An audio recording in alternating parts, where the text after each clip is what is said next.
मुंबई में स्वतंत्रता दिवस के शुभ अवसर पर लॉयंस क्लब ऑफ पवई और लियो क्लब ऑफ पवई ने मिलकर जलवायु पर्यावरण के प्रति जागरूकता बढ़ाने के लिए एक महत्वपूर्ण रैली का आयोजन किया। इस पहल में स्वतंत्र नारायणी सेवा ट्रस्ट और एचके कॉलेज ऑफ फार्मेसी ने भी पूरा सहयोग दिया।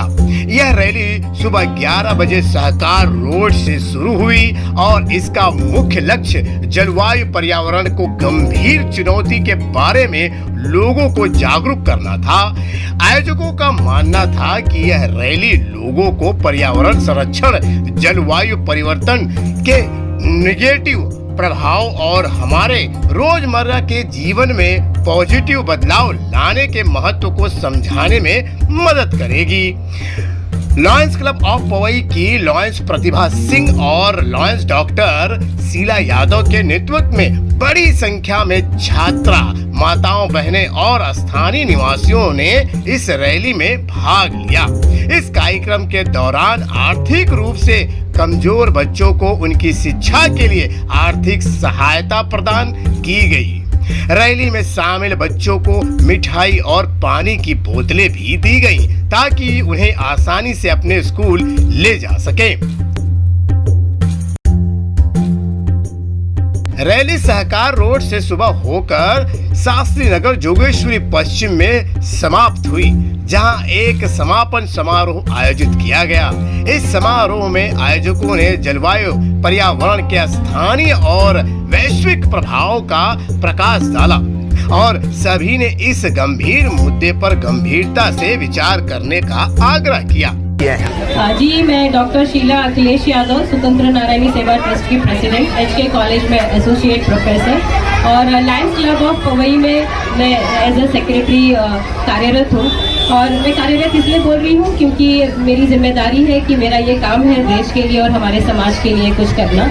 और आज का जो प्रोग्राम हमने ऑर्गेनाइज किया है लायंस क्लब पवई और स्वतंत्र नारायणी सेवा ट्रस्ट तथा एचके कॉलेज ऑफ फार्मेसी की तरफ से, जो हम एक अवेयरनेस क्रिएट कर रहे हैं जैसे कि पर्यावरण परिवर्तन पर, जिससे हम जानते हैं कि पौधे बहुत कम होते हैं, काट के उनको नुकसान किया जा रहा है, पानी की किल्लत है बहुत सारी, तो हम एक प्रचार कर रहे हैं। और प्लस हमारे जो बीएमसी है, उनके बीएमसी में बहुत सारा उनको अपने करोड़ों रुपए नुकसान करने पड़ते हैं सूखा कचरा और गीला कचरा को अलग करने में। तो हम आज एक रैली निकाल रहे हैं क्लाइमेट चेंज के लिए कि उसका कारण क्या है और उसको बचाने के लिए हम लोग क्या कर सकते हैं। बहुत आभारी हूँ अपने यादव नगर के जनता के लिए, क्योंकि मैंने जो भी काम उठाया अपने हाथ में, यहाँ की जनता ने हमेशा अपना दोनों हाथ ऊपर उठाकर मेरी मदद की है। और मैं अपने तन मन धन से पूरी कोशिश कर रही हूँ कि इस समाज को मैं जो दे सकती हूँ, ईश्वर ने जो मुझे ज्ञान, बुद्धि और विद्या दी है, उसका पूरा का पूरा जो इस्तेमाल है वो मैं अपने समाज कल्याण के लिए लगा सकूं।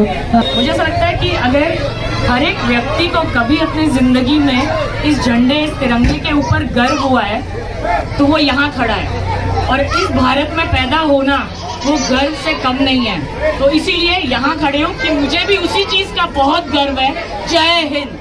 और बच्चों को आज आपने क्या वितरण किया हुआ है? मैंने देखा कि आपने चेक भी दिए हैं, बॉटल्स भी दिए हैं और भी कार्यक्रम किए हैं। क्या है इस चेक का, क्या मामला है, किस प्रकार से उन बच्चों को चेक दिया गया? मुझे लगता है कि हर एक इंसान को, बच्चे हो, बूढ़े हो, जवान हो, सबको जिंदगी में ना आगे बढ़ने के लिए एक छोटा सा तारा चाहिए होता है। तो ये चेक या मेरा यहाँ आना वो एक छोटा तारा है, टिमटिमाटा हो कि वहाँ पहुँचने की जरूरत है सबको। बहुत बहुत शुक्रिया मैम। यह आयोजन स्वतंत्रता दिवस के जश्न का एक हिस्सा होने के साथ साथ समाज को एक बहुत ही महत्वपूर्ण सामाजिक संदेश भी दिया, जो आज के समय की सबसे बड़ी आवश्यकता है।